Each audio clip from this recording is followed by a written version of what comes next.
Hi learners. In the last lecture, we discussed how to make performance appraisal system effective.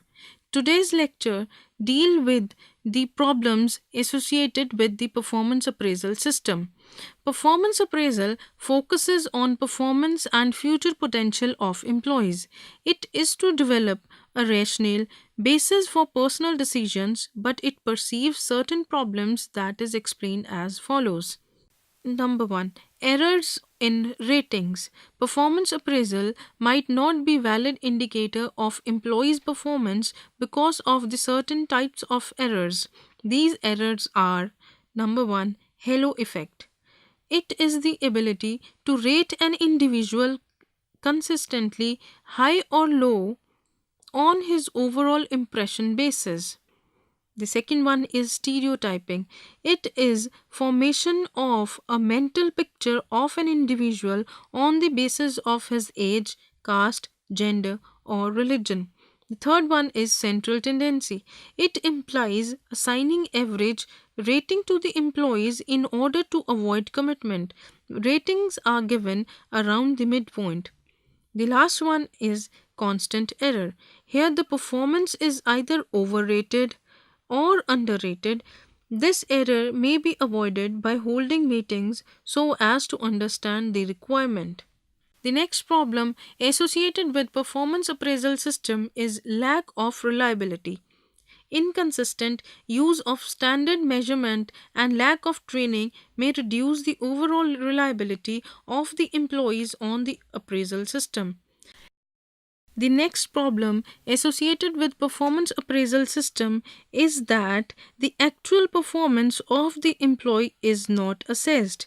In most of the assessments, the manager's complete focus is on the person, including characterizations of their personal traits like commitment, knowledge, like technical knowledge, or behaviors like attendance. While these factors may contribute to performance, they are not measures of actual output. If you want to assess the person, call it person's appraisal. Performance is output quality, volume, dollar value, and responsiveness. The next problem is lack of accountability. Managers are not measured or held accountable for providing accurate feedback. While they may be chased for completing them late, there is no penalty for doing a half assessed job or making mistakes on them, which is incredibly common. It might happen that one firm attempting to remove a troublesome employee found that the manager had rated an individual the highest within the department and awarded them the Employee of the Year. The next problem is disconnected from rewards. In too many organizations, getting a merit raise, bonus, or promotion is completely disconnected from an employee's performance appraisal scores. When there is a weak link, employees and managers are not likely to take the process seriously. The next is little legal support. Performance appraisal may be an executive's worst enemy in grievances and legal proceedings. Even though the process may be flawless, poor execution by managers often result in performance appraisal that do not aid in a disciplinary action. Errors may include unfettered discretion, improper handwritten notes, generalizations about race, gender, or age, and appraisals that do not match the performance data.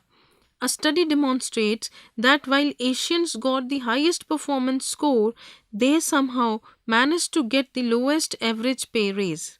When the HR director was confronted, he was furious that anyone would calculate and expose the obvious discrimination.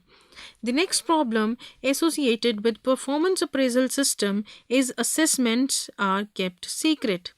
Although a salesperson's performance ranking may be posted on a wall, performance appraisals are often kept secret.